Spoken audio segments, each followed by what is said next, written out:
You know the best part about this? Most of these receipts are literally have nothing to do with me moving in. They're just me already going to Trader Joe's to buy groceries and then like parking validation. That's it. That's my intro. Hi, I'm Amanda, you're watching Swell Entertainment, and I am in my new apartment in LA. This is a very temporary test setup, and I'm also very aware of my volume right now, considering there is a really bad echo in this apartment currently because I have no furniture yet. My stuff is all in bags and boxes right now. So we're Trisha Paytossing it. I'm on my sort of kitchen floor in my studio apartment. My actual filming setup is just not ready yet, and I'm not quite sure when it'll be ready, but you know what? We're adaptable. We're gonna be fine. You've been following me on Twitter for a while. Editing Amanda, you better remember to plug the Twitter. If you've been following me over there, you'll know that I've been looking at moving to LA for a couple months now, and I've been looking at apartments in LA for a couple of months. I purposely decided not to vlog my move-in process, mainly for safety reasons. I am living alone in a city, and I have a following, and some of you don't know boundaries, so I felt it was better for my safety to not vlog my move-in and risk doxing myself. So before I go into what I spent to move out here, let me tell you about why I moved out here, because there seems to be some confusion. I am a YouTuber, and though that is my job, that is not why I moved out to LA. It's just how I was able to afford moving to LA. Plenty of YouTubers and influencers move out to LA for the sole purpose of doing YouTube or being an influencer. However, that is not why I wanted to move out to LA. For those of you who don't know, I am also pursuing acting, and that is why I'm out here. I moved out here to pursue my career, my lifelong dream of being an actor. This is an investment in my future. I'm noticing the glare from the window on my glasses. This is gonna be fun. And being out here in LA was just the logical next step for me. Could I have stayed a little longer in Orange County? Yeah, but let me go on to my next major point of why I moved out here. I love my dad. I do. I love my dad. He loves me most of the time, I think. Mostly get along great, okay? But I think with the pandemic, both of us working from home, seeing each other constantly, dealing with each other constantly, this close to strangling each other, I think. It was time, you know? It was time to just force the distance, you know? If there's ever a time where I need him to walk me down the aisle to get married at some point one day, if I want to be able to stomach letting him do that, we need a distance. This next part is going to be a little jumbled between why I moved out and why I previously have not moved out. I am 23, and up until this point, I have lived at home. My parents split up when I was 11, right before I turned 12, right before, like literally a week before I started middle school. My parents shared custody of me and my little brother for most of my adolescence. Long story short, between both of my parents, including this move, I have moved 16 times since I was 12.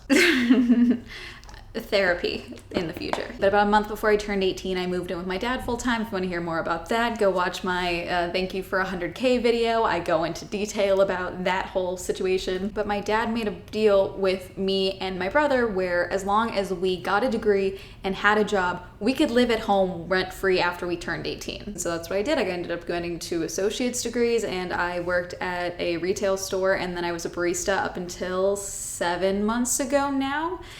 And now I'm a full-time YouTuber. My dad had no problem with me living at home because I kept up my end of the bargain. And also, on top of that, I was mostly financially independent aside from not paying rent. That's really, it's not entirely financially independent, but I was fairly self-sufficient, I would say. I was paying my own car insurance since I've had my car, paying my own phone bill since I was 18, paying my own health insurance since I was 21. I was previously on someone else's health insurance. All of my YouTube stuff I would pay for myself. School fees, I paid all of that myself. My other rent with my dad was also paying for all of the streaming services, and then I think our Amazon account as well, but the streaming services was mainly because I use them the most for this channel. And also I would, you know, buy lunch for my dad here and there. I would buy groceries here and there. I'd pick up the internet bill because we both use so much of it. 7-ish months ago is when I kind of started realizing, you know what? We're just arguing a little bit too much for my liking. I think long term for like our dynamic, it'll be smarter if I just like start making serious efforts to move out. My dad was never going to kick me out. He wasn't. I could probably have lived there until I got hitched and had 3 babies, and I probably still would have been allowed to live at home. So I knew I had to be the one to leave. This might sound a little ridiculous, but I truly think that what you put out into the world, you do see something returned. It may not be exactly what you want returned, but it's something that attaches to that, and maybe you can blame that on like, oh, it's just your brain agreeing with that, whatever, you know? But I know for a fact that in 2020, I made the decision that I was going to commit to YouTube more full-time and treat it like a job, even though it was not a job at that time, and that worked out really well for me. So moving out here to LA, I am treating this as an investment in my future career of being an actor, and also I kind of always knew that I was gonna come here and live in LA at some point, and it didn't make sense for me to move out and stay in Orange County because there was nothing keeping me there. I wasn't in school anymore. My friends all had jobs, we all have cars, my fridge is gonna start making sounds, that's fun.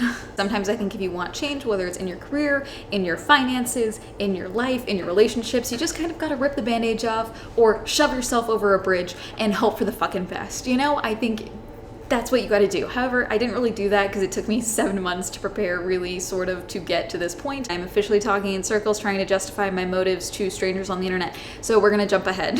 Currently, my job is as a YouTuber. I make my money with a camera pointing at my face, talking. I need good lighting. Good lighting was really my only non-negotiable. My other one that was like, I really want this, but I also am open to compromise, was a parking space. I am familiar with LA. I am familiar with LA parking. I am familiar with tickets from the city of LA. I was also fully prepared to have to pay an additional $100-ish bucks a month just to have a parking space, because a lot of apartments were doing it so that you could have a parking space, an assigned parking space, but you had to pay for it on top of everything else. Wow, I should have mentioned this first. Figure out your budget and what not only you can afford, but what you are willing to afford, because this is going to be your rent, okay? You're gonna have to pay this every month that you live in this place. So you better be very comfortable and willing to spend that money. This place that I am currently in was like the maximum of what I was willing to spend. This is cheaper than what I could afford. This is partially a COVID thing, but also partially not. I did not see this apartment I am in, prior to applying, signing my lease, or getting my keys. Don't do that. I chose to trust the universe and was like, you know what? I don't want to like invite something bad. Like I see the video of the unit that was like a copy of this one above, and I was like, you know what? I'm just gonna trust what the leasing office is saying, that is a carbon copy of this apartment, and I'm just gonna accept that and think fuck it was, because it would have sucked if I walked in here and it was like anything was different. I would have felt like an idiot, but everything was fine. But typically don't do that. There were ways around that. I probably could have harassed them more and been like, hey, can I really come and see at least a unit, if not that unit in person, do a self-guided tour? And I just didn't. I chose to, you know what, focus on other stuff and get other stuff ready to go for the move. So my application fee was $52.46. Next was my security deposits. Okay, let me give you my little credit spiel. Someone might be mad at me. Someone might disagree, okay? But I think you should open up a credit card as soon as you can. I think you should open up a credit card and start building a credit history as soon as you can. Hear me out, because I didn't, and it has made this move probably way more stressful than it needed to be for me. Like I said now, about 7 months ago, when I knew, I was like, okay, you know what, I need to start figuring out how to move out and just really taking this seriously and get the fuck out of here. I think I had like a really bad day at work. I don't know, remember, like at my day job of being a barista. Some COVID denier was probably not wearing a mask, and I had to tell them 6 times, and they probably told me to fuck off. Who knows? Like there was something, who knows? And I was like, you know what, fuck it, I need to move out. I'm done, I'm leaving. But I went to my bank and I opened up a credit card attached to my bank account, and that way I could just pay it off really easily. And I opened it with the sole purpose of building my credit. Why did I put off opening a credit card until I turned 22? Well, funny story. So I don't talk to one of my parents. That's all you really need to know. You don't need more information. Basically, there was this situation with that person where I had to close all of my bank accounts at a different bank than I am currently at. And when I went to go open up a new bank account at a new bank with my social security number, my social security number was given a little note on the bank website, through the banker. They said, hey, it looks like your social security number is being used or something like that. You need to go look at that. You need to go on like one of these credit check websites and like get it all looked at. Could be nothing, but it looks like someone could be using your social security number. That was told to me when I was 18, and then I did nothing. Nothing. I did nothing with that information. If I don't know there's a problem, I can just panic about the possible problem and not have to deal with it. So it's like an anxious procrastination thing. Let's do that. Anxiety procrastination combination. Really dumb. Don't do that. If you have any indicator that someone stole your identity or is using your information for something, you want to get on top of that as soon as possible. That is fraud. You need to get on that. Luckily, it looks like it was all unfounded and it was just some type of glitch, but because of how that person is and because of what had just literally happened at that time, it was not outside the realm of possibility to believe that they were using my name or my social security number to apply for other shit and potentially ruin my credit for all time. Now, me waiting 3-4 years to open up a credit card, dumb, especially when I knew there was a possibility of something being wrong. You know, that was just so dumb. Don't do that. Learn from my dumb mistakes. But about 7 months ago, I opened up my credit card. Everything was fine, and I was given a credit limit of $1,000. Now, I am not an expert in finances, clearly. I don't remember where I read this or where I saw this, but someone said that you should spend somewhere between 5 to 9% of your credit limit every month so that they know that you are using the credit, so that you're utilizing it essentially, but you're not maxing out your card. Basically, that you can be trusted with credit. I have no idea if that's true, but that's basically what I did. So I had a $1,000 credit limit. Each month I would spend about $50 on my credit card. I would usually put $20 or something in gas, put my Netflix subscription on there, and then I would buy myself food or something, you know? So it just kind of capped out around $50 to $60 each month, and then I would pay it off each month, okay? I have a 720 credit score. I was able to secure a $500 security deposit instead of like the 2 times the full rent, which would have been my security deposit. So 2 months of rent would have been my security deposit otherwise. Boom, done, lease is signed. Still have not seen the apartment. So first they asked for proof of renter's insurance with a premium coverage of $100,000. So I just went to the company that currently does my car insurance, and by bundling my car and rental insurance, I was able to get a discount on my renter's insurance and on my car insurance. So rather than do a monthly insurance payment, I just decided to pay the whole year right up front just so that it's handled and I don't have to worry about it. So that was $130.64. Next, utilities. So I had to set up the gas and electric accounts on my own in my name for this apartment. Now, this is where the credit history comes into play, okay? Because I have a good credit score. What I don't have is a lot of credit history. There are a lot of options that companies can use to check someone's credit when they do a credit check with your social security number.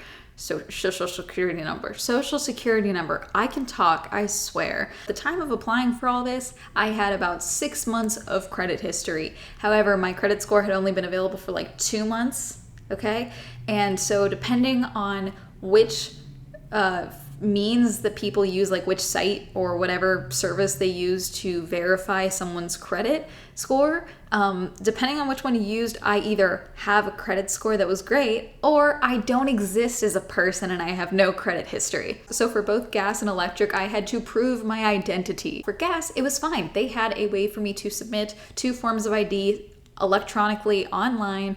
I did 3 just so that it was handled because I really wanted to move in and I needed this all set up before I moved in. But then for the electric company, they didn't have an option for me to submit my proof of identity electronically. So I had to find an open office, make a meeting, and then come in person with 2 forms of ID to not only prove my identity, but also to pay my deposit in person. Luckily, though I didn't live in LA, I lived in Orange County, which is an hour from here. Like, it's really not that bad, but it was annoying as hell trying to get this all figured out. And if someone lives in another state, like if you're from another state and you're trying to deal with this, that's a nightmare, you know, like, because they don't have options for this power company in other areas. So just keep that in mind. Have credit history. That's what I'm trying to tell you. But anyway, for setting up my gas, there was no startup fee, but for setting up my power, there was a $205 startup fee. This is how I know I'm talking for too long. The fridge is making sounds again. Internet. Let's talk about that. They have a service provider for this building. So for my internet, I had to contact that person and get this all set up. Obviously, I needed good internet because this is literally my job. I need internet. But to get that all started and turned on, there was a $14 startup fee for that. Boom, move-in day. Okay, so I was prepared mentally when applying for my apartment to have to pay both January's full rent and February's full rent up front just in case. I had that money set aside, so I knew if I had to pay both months full rent, even though I was moving in later in the month in January, I had that money ready to go just in case. For January, because I moved in so late in the month, they gave me a prorate, which is a lesser amount of the rent essentially. So I basically paid rent for the month of January, but it was not the full rent that I pay usually. So my prorate for January ended up being $625.16, and I handed that over to get my keys. Now let's talk about the actual moving. So like I said, I am living alone for the first time. I am moving out for the first time.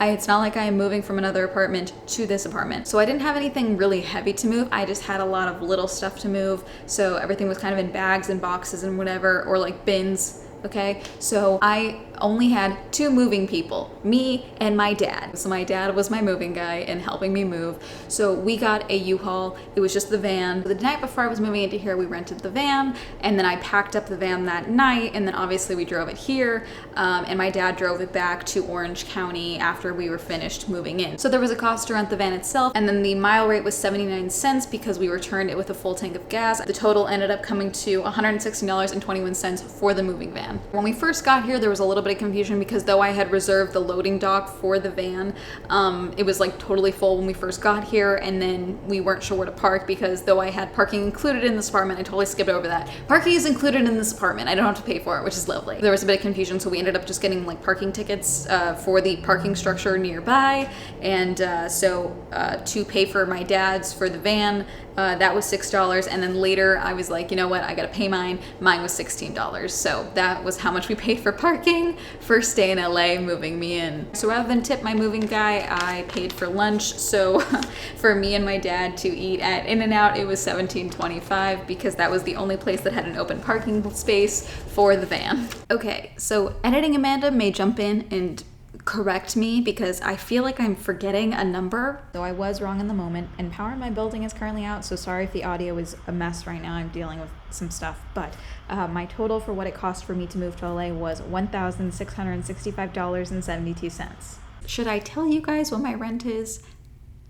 Yeah, it's fine. My rent is $16.15 for this studio apartment. What I like about this apartment is parking is included. Also, this apartment has an in-unit washer and dryer, but not the rug. That's the rug I have to put out, but that is door right there. That is my in-unit washer and dryer. Pretty much every apartment I was looking at did not have an in-unit washer and dryer, and so that was another justification of like, yeah, I'm willing to spend this. Like I said at the beginning, this apartment was the max of what I was willing to spend, but I could afford more. But again, like I said, I want to buy a house in the future. So this is where I'm at. This is my apartment for the next year at the very least. But that's gonna be it for this video. I am in LA now, yay! Give me a couple of weeks to get everything kind of sorted out with my apartment and get my new video setup figured out. I have a plan, it's just gonna take a minute to get sorted. Have you ever moved out on your own? How old were you when you moved out on your own? What's the most annoying part of living on your own? So far, the most annoying part for me has been figuring out what I wanna make for dinner. But you know what, I've been very good. It's day 3 of me being here, and I have not ordered from DoorDash once.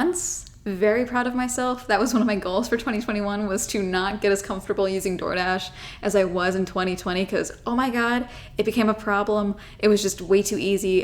So I've been making all of my meals so far, which has worked out, aside from when I went to IKEA yesterday and I bought a pretzel.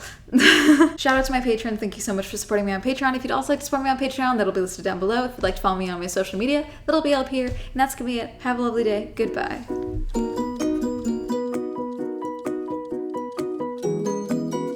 Do you guys like my rug? I have to unroll it.